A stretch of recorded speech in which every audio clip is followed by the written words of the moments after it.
자, 예수님께서는 하나님이십니다. 하나님이신데 우리의 죄를 위해서 십자가에서 죽으시려고 이 땅에 직접 오셨습니다. 그리고 그 뜻대로 우리를 위해서 조롱당하시고 죽으셨습니다. 그 죽음과 부활로 우리의 구원을 완성하셨습니다. 자, 그 예수님께 우리가 얼마나 순종을 하고 계십니까? 예수님께서 오라 하시면 오고 가라 하시면 가고 예수님 말씀에 토달지 말고 무무할 정도로 우리는 순종해야 합니다.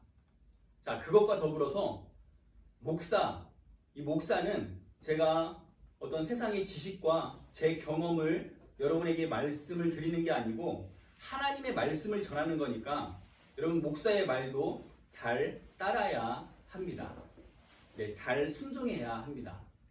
네, 앞으로 이 목사 말을 예수님 말씀이다 생각하고 순종하시기 바랍니다. 네.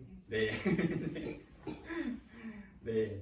이렇게 아멘을 저를 생각하는 마음으로 아멘을 해주셨는데, 네, 제가 한 이 말은 잘못된 말입니다.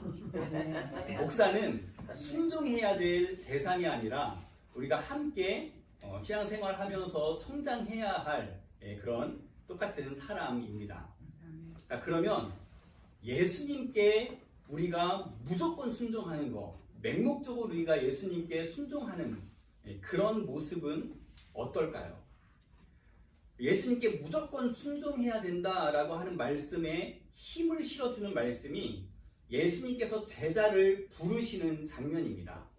마태복음에 보면 예수님께서 베드로에게 나를 따르라, 내가 사람 낚는 어부가 되게 하겠다라고 예수님께서 말씀하시니까 여러분 누가 저에게 그런 말을 하면 그 말을 저는 이해도 못할 뿐더러 그렇게 말하는 저 사람을 이상하게 저는 볼 텐데 예수님께서 베드로에게 그렇게 말씀하시니까 베드로는 믿음이 얼마나 좋았던지 그물을 버려두고 그 생계를 다 버려두고 예수님을 따릅니다.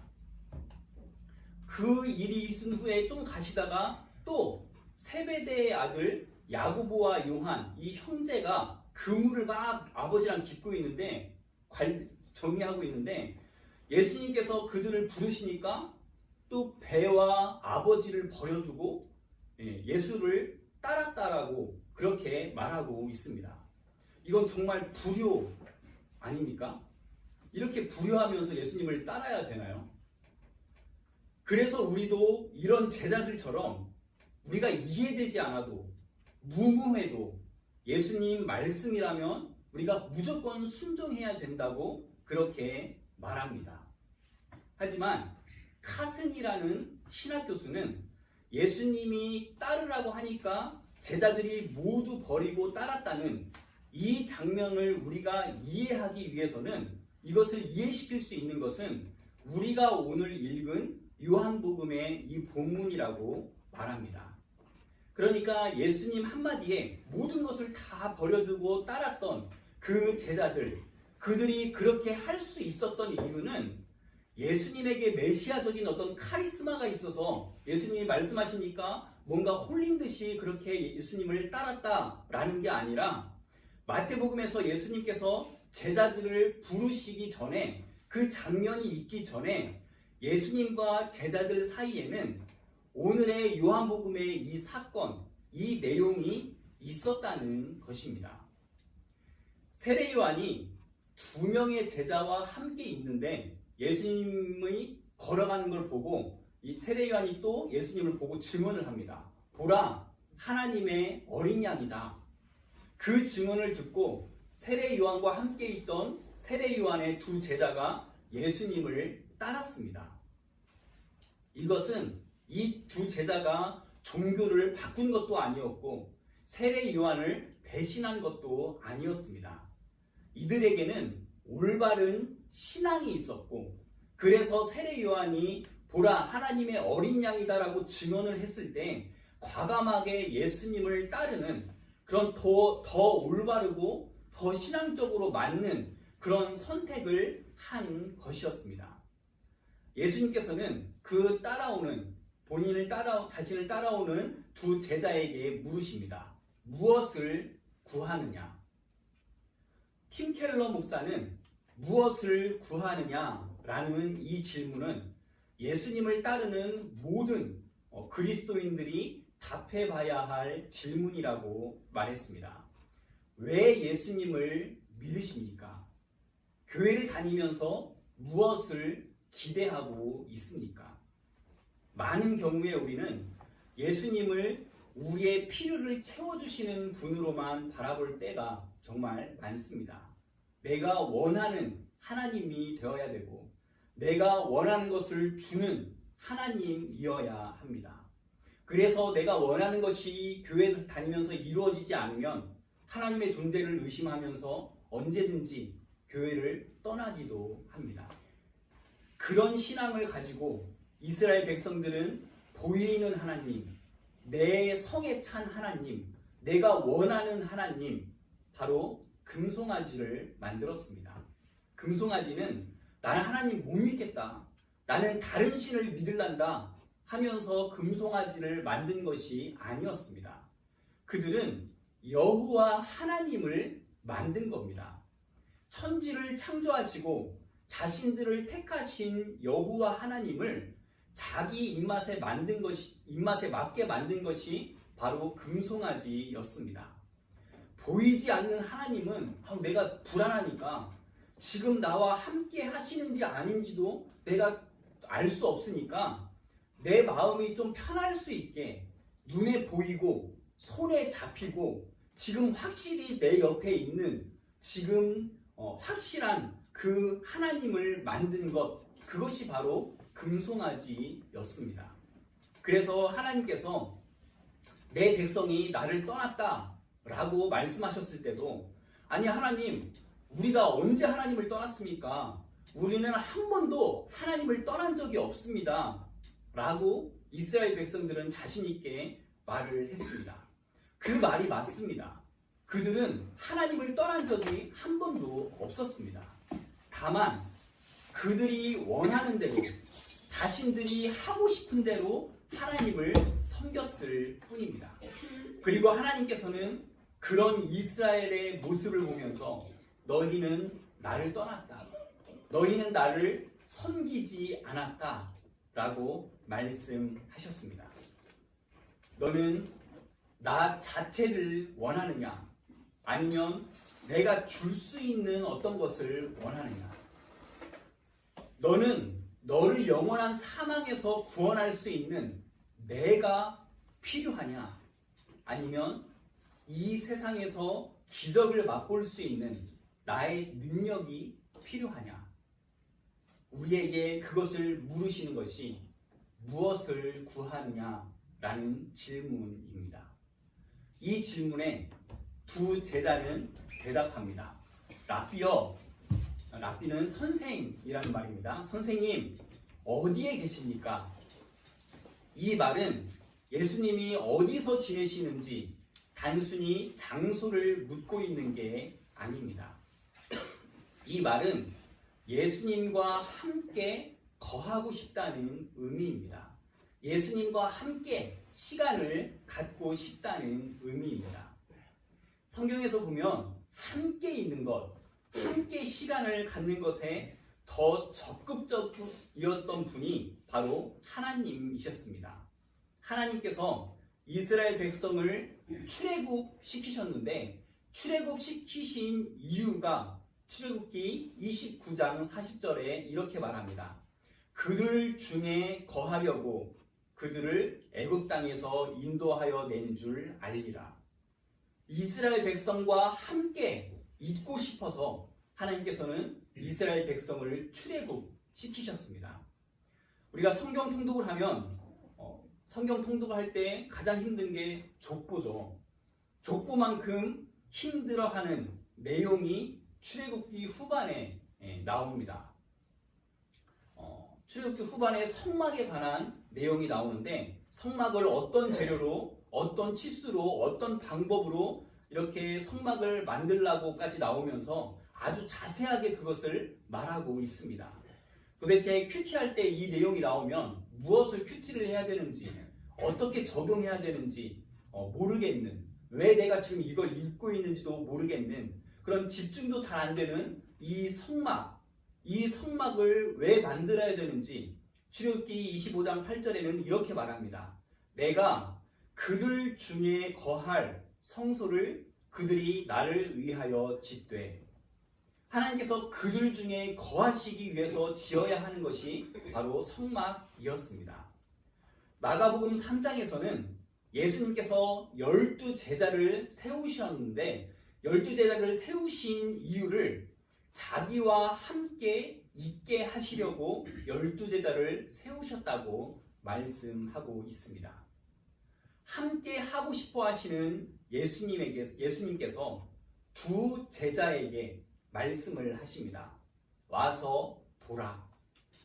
이후에 그 두 제자는 예수님과 함께 거했고 그 이후에 자신의 형제와 지인들에게도 그것을 말합니다. 우리가 예수님 만났는데 그 사람이 메시아다. 우리가 메시아를 만났다. 그리고 그 말을 들은 또 형제와 지인들도 예수님과 함께 시간을 보낸 후에 예수님을 메시아로 믿었습니다. 처음에 세례 요한과 함께 있던 그 두 제자 중에 한 사람이 안드레였고, 안드레가 메시아를 만났다라고 전한 형제는 베드로이고, 또 제가 지인이라고 표현했던 그 사람은 같은 동네 사람 빌립입니다. 모두 다 예수님의 12제자인 사람들입니다. 그러니까 사도 요한이 요한복음에서 제자에 대해서 말을 하면서 예수님의 제자가 누구냐, 그들이 예수님의 제자가 될 수 있었던 이유는 예수님과 함께 거하는, 예수님과 함께 있는 그 시간이 있었다는 것을 강조하고 있습니다. 예수님 제자들이 예수님의 카리스마에 의해서 맹목적으로 예수님을 믿은 게 아니라 예수님과 함께하는 시간을 가졌다는 것입니다. 감성적으로, 감정적으로 믿은 게 아니라 이성적이고 논리적으로 예수님을 믿었다는 것입니다. 예수님과 시간을 함께 보내면서 예수님과의 인격적인 만남이 있었다는 것입니다. 와서 보라. 와서 화려한 교회와 프로그램, 잘 되어 있는 프로그램을 보라는 것도 아니고, 와서 우리 목사님 외모나 설교를 얼마나 잘하는지 보라는 것도 아니고, 전도할 내용이 없어서 일단 교회에 오게 하기 위해서 일단 와서 보라라고 말하는 것도 아닙니다. 와서 좋은 교훈을 얻고 어떤 기적을 일으키는지 보라는 것도 아닙니다. 와서 보라는 예수님의 말씀은 함께 거하자고 하시는 예수님의 초대입니다. 함께 시간을 가짐으로 나를 알고 믿으라는 그런 예수님의 부르심입니다. 이것이 신앙의 본질입니다. 예수님은 단순한 가르침이나 기적을 주시는 분이 아니라 우리 삶 가운데 함께 거하고 싶어 하시는 분이십니다. 우리가 오늘 좀 떡볶이를 먹을 텐데, 크리스마스 때 우리가 떡볶이 봉사를 할 때 그 떡볶이를 하기 전에 그 프로그램 중에 연극이 1시간짜리 연극이 있었습니다. 저도 그 연극을 같이 했었는데 제 역할은 이혼당하는 그런 남편 역할이었습니다. 극 중에서는 부부가 여전히 사랑을 하고 있는데 왜 남편이 이혼을 당하냐면, 남편은 아내와 딸을 위해서 열심히 일합니다. 아내와 딸을 위해서 밤새도록 일합니다. 그런데 아내와 딸을 위해서 그렇게 최선을 다하느라 아내와 딸을 볼 시간이 없습니다. 하지만 아내와 딸은 다른 것보다 아빠가 함께 있는 것이 필요할 뿐이었습니다. 그래서 그것 때문에 결국에는 이혼을 당합니다. 여러분, 남녀가 둘이 사랑을 하는데 남자가 여자를 위해서 열심히 일하고 여자에게 매일 꽃을 배달시켜 보내고 여자를 위해서 뭐든지 다 하고 있는데 여자는 그런 거 다 필요 없고 함께 있는 것을 원하고 있다면 남자가 하는 그 모든 행위들이 다 무슨 소용이 있겠습니까? 그 모든 것을 다 해준다고 해도 함께 있지 않으면 소용이 없는 겁니다.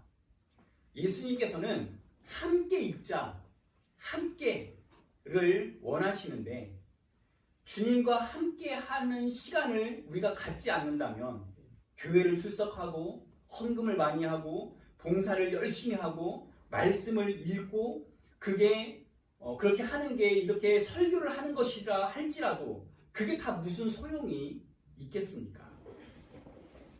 지난 화요일에 태국 단기 선교팀 예배가 있었는데 제가 그런 말씀을 나누었습니다.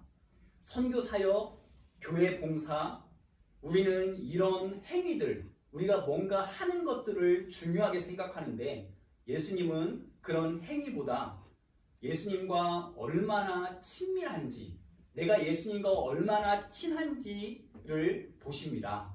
그래서 우리가 주님을 위해 선교하지 말고 주님과 함께 선교하자고 그렇게 말씀을 나누었습니다. 이렇게 말씀을 드리면 주님을 위해서 하면 그게 곧 주님과 함께하는 것이 아니냐라고 생각하시는 분도 계실 텐데 맞습니다. 그렇게 되어야 되는 게 당연한 것입니다. 하지만 우리는 주님을 위해 뭔가를 열심히 하면서 나중에는 그것이 주님 없이 사역만 남아있는 경우가 얼마나 많은지 모릅니다. 많은 교인들이 예수님을 압니다. 교회에서 배웠고 성경에서 읽었습니다.